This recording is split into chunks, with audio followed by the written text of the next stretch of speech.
One in the North Atlantic. This is a low chance of development. The one we're all watching here, of course, would be a little closer to home toward the Caribbean.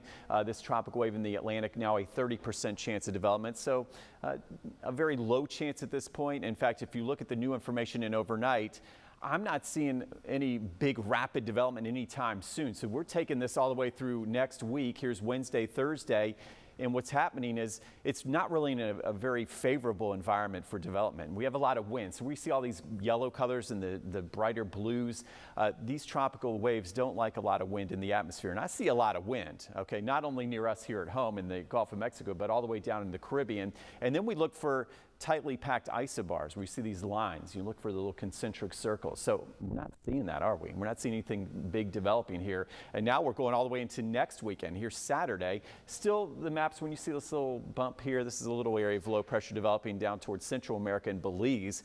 But again, look at all of this wind shear, especially to the north. So the more wind shear here close to us here in Florida, the better news, because say something does try to develop, things do change, of course.